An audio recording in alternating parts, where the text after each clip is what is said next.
Et bienvenue donc ici, dans cette jolie cité qu'est Saquet-Portrieux. Saquet-Portrieux qui donc ouvre cette 7e édition, après donc Auray, Saint-Brieuc, Quimper, Lorient, Saint-Malo et Pont-l'Abbé. Nous voici donc ici à Saquet-Portrieux pour cette 7e édition. Alors une édition, vous allez le voir, qui est placée sous le signe de l'avenir. On va parler environnement, on parlera évidemment de la biodiversité et de l'activité halieutique qui, on le verra, ne s'opposent pas. Et nous ferons cet après-midi un focus sur le Brexit, puis nous parlerons des travaux sur la mixité et également du label Breizhmer. Voilà. Pour ouvrir donc ces universités, nous accueillons Thierry Simelière, le maire de Saquet-Portrieux, bienvenue. Christian Coye, le président du conseil départemental des Côtes-d'Armor, et Daniel Cueff, vice-président de la région Bretagne. Bienvenue, messieurs.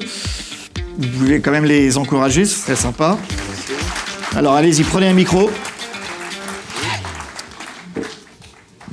Voilà.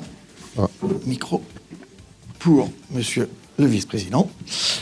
Alors, approchez-vous un petit peu, parce qu'à cause des lumières. Thierry Simelière, maire de Saquet-Portrieux, merci d'abord de nous accueillir. Un petit mot. Oui, bienvenue à Saquet-Portrieux, donc très heureux d'accueillir les 7e universités de Breizhmer. C'est un grand honneur de vous recevoir effectivement dans ce centre de congrès de Saquet-Portrieux. Je vais en parler tout à l'heure de Saquet-Portrieux. Alors justement, gardez le micro. Saquet-Portrieux, je le disais, c'est une jolie cité balnéaire, mais c'est aussi un port de pêche. Alors Saquet-Portrieux, déjà Saquet et Portrieux, donc on le dit souvent, on parle beaucoup de centralité, moi je parle plutôt de cœur de ville. C'est une ville à deux cœurs. Une partie où vous êtes là avec le centre de congrès qui est la partie balnéaire et historique, donc avec sa plage, surtout sa piscine emblématique que mon prédécesseur, monsieur Delpierre, qui avait décidé d'en faire le Monte Carlo de la Bretagne Nord, mais surtout qui est repéré dans de nombreuses photos et de nombreux reportages, mais surtout à côté, notre casino. Et monsieur le président du département va comprendre, le casino, c'est une manne intéressante pour les communes, puisque pour les communes et pour Saquet-Portrieux. Et donc, on a un casino qui représente quand même, dans cette difficulté financière nationale, voire parfois locale, 18% de nos recettes de fonctionnement. Donc, vous avez compris qu'on n'a pas l'intention de le partager.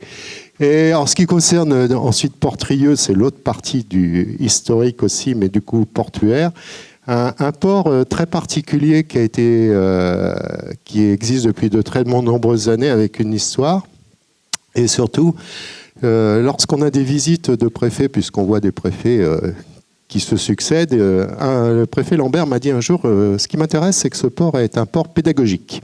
Et je trouve que c'est très intéressant, puisqu'on y trouve pratiquement toutes les activités. Alors, dans l'ordre, effectivement, vous voulez me poser des questions, mais... Non, je ne veux pas vous poser. Alors, je veux pas vous poser des questions, je voudrais surtout que vous parliez de la pêche. Alors, quand même aux universités de Breizhmer. Oui. Donc, alors, je ne suis pas forcément l'autorité la plus compétente pour parler de la pêche, puisque la gestion est actuellement assurée par la Chambre de commerce et d'industrie. Et simplement des chiffres que j'ai revérifiés tout à l'heure avec les pêcheurs. 4e criée de France, d'après les classements, et après Erquy, 2e. Et comme le dit souvent le président de la CCI, mais aussi le président du département, si on additionne les deux criées, eh bien nous serions la première criée de France. Et actuellement, c'est effectivement la pêche à la coquille Saint-Jacques. Et je sais que les pêcheurs en parleront très bien dans cette pêche durable et responsable. Il y a des projets de modernisation du port ? Alors c'est un port départemental. Ouais, je sais le rappeler, puisque je suis aussi conseiller départemental. Donc, en face du président, je ne dois pas faire de faute locale, mais c'est un port départemental. Et comme je disais, pédagogique, on oublie que c'est un port de plaisance, accessible 24 heures sur 24, inauguré en 1990, 1000 anneaux. Un port d'échouage, 400 anneaux.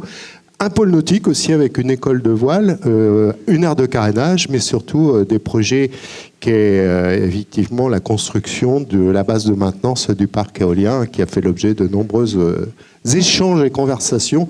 Il fut un temps où la baie de Saint-Brieuc était à la limite de la bataille navale, mais aujourd'hui on est dans une zone plutôt apaisée. Christian Coye, président du conseil départemental des Côtes-d'Armor, rappelez peut-être ce que le département fait pour soutenir la filière pêche et halieutique dans son ensemble. Alors, Bonjour à toutes et à tous. Tout d'abord, oui, le département vient d'adopter il y a quelques mois une nouvelle stratégie portuaire. Et puisque Thierry Simulière est là, je dois préciser que cette stratégie portuaire a été adoptée à l'unanimité au sein du conseil départemental. C'est donc que nous avons tous la même approche. Si on devait la résumer, cette stratégie... Et donc cette stratégie portuaire consiste à dire qu'on est au bout d'un modèle qui a eu son mérite, mais oui. On est au bout d'un modèle et que donc évidemment on s'apprête à changer. On tient compte aussi qu'il y a un certain nombre d'armements qui ont été supprimés sur la filière. On tient compte également qu'il y a des renouvellements de génération à assurer. Et donc avec la région, nous avons envisagé donc une évolution du modèle, puisque nous venons de créer une SEM qui s'appelle Bretagne Armor Pêche et qui a été créée donc au mois de juillet et qui va prendre l'exploitation des ports de pêche. Il y a 7 ports de pêche dans les Côtes d'Armor, il y a 2 criées, évidemment 350 km quand même de côte, donc on ne peut pas se désintéresser de la situation. Et avec le président Loïc Chenet-Girard, dont on partage les vues, nous avons décidé donc de créer cette SEM, 35% à parité, 35% pour la région, 35% pour le département, 10% pour la CCI, et des acteurs bancaires également sont rentrés donc dans cette SEM. Donc l'idée, c'est d'exploiter les ports de pêche dans un premier temps costarmoricains et d'enclencher donc une évolution ensuite dans un second temps au niveau de la Bretagne. Donc c'est la première étape, c'est d'exploiter les ports de pêche costarmoricains. Et cette SEM, elle doit permettre quoi? Une meilleure coordination entre les ports, c'est quoi? C'est une meilleure coordination, c'est d'éviter les concurrences et c'est aussi d'investir, parce qu'on a devant nous quand même un mur d'investissement, il faut bien se le dire, pour moderniser nos outils de façon à ce que cette filière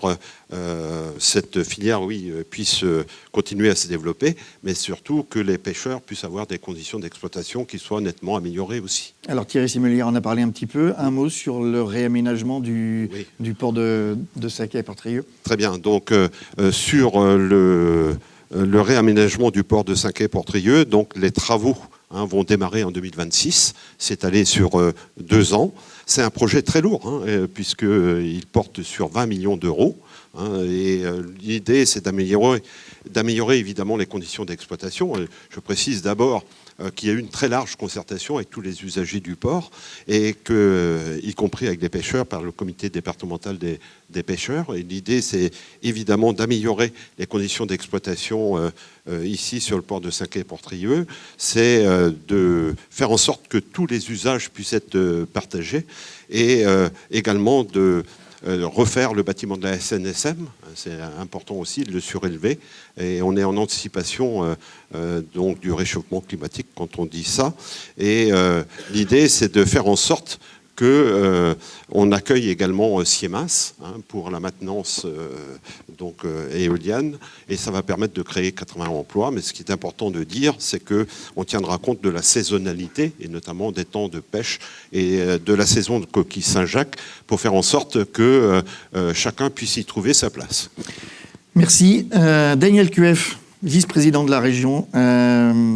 Alors vous êtes présent à chaque université de Breizhmer, et vous êtes le premier défenseur du label. Il y a un très beau papier ce matin, d'ailleurs je le conseille à vous tous, dans Ouest France, sur le label Breizhmer, et sur le fait que ce label va rentrer dans les paramètres pour la loi Egalim. Oui, merci beaucoup pour votre invitation. Effectivement, nous sommes soutiens depuis le début de Breizhmer. D'ailleurs, c'est marqué là dans le logo. Alors, j'ai une mauvaise nouvelle à vous annoncer, c'est que nous sommes dans une situation financière qui est tout à fait dégradée, du fait de tout ce que nous savons sur le plan national et des ponctions qui nous sont prévues sur les budgets de fonctionnement, et à la fois des départements, mais à la fois des régions.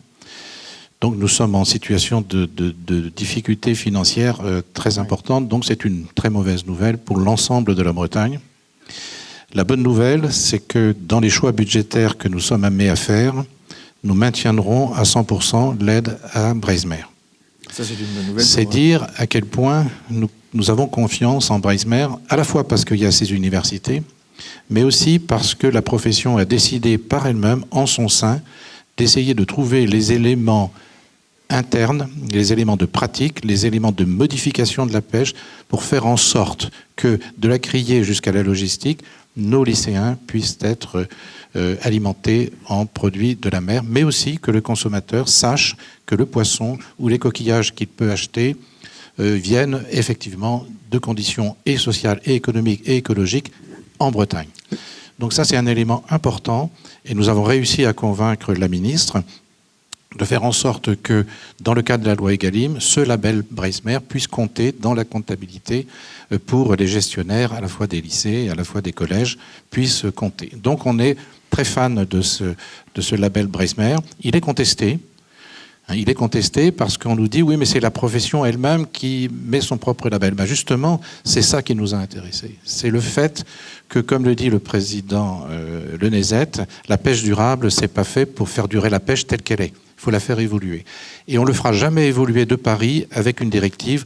On le fera évoluer à partir de l'évolution des pratiques ici et maintenant, qui peuvent être différentes à Saint-Quay-Portrieux, qui peuvent être différentes à Saint-Malo, qui sont différentes à Lorient. Et puis c'est un label, faut-il le rappeler, on en parlera cet après-midi, qui est quand même contrôlé et certifié par Bruno Veritas. Voilà, c'est certifié, donc ça tâtonne un peu, évidemment, puisqu'il y a une certification qui doit évoluer, mais il y a une certification extérieure qui valide le fait qu'il y a véritablement un progrès, qu'il y a véritablement des conditions sociales de pêche qui sont vérifiées, qu'il y a véritablement des conditions de pêche en mer qui sont vérifiées, que ce soit la pêche côtière ou la pêche hauturière ou semi-hauturière. Donc c'est très important et nous défendons très fort avec le président ce label. C'est pour ça qu'il était hier dans un lycée pour montrer à quel point notre objectif, qui était de mettre du poisson dans l'assiette des jeunes, est en train d'être réalisé très concrètement. Merci, messieurs, d'être venus ouvrir cette 7e édition des universités Breizhmer.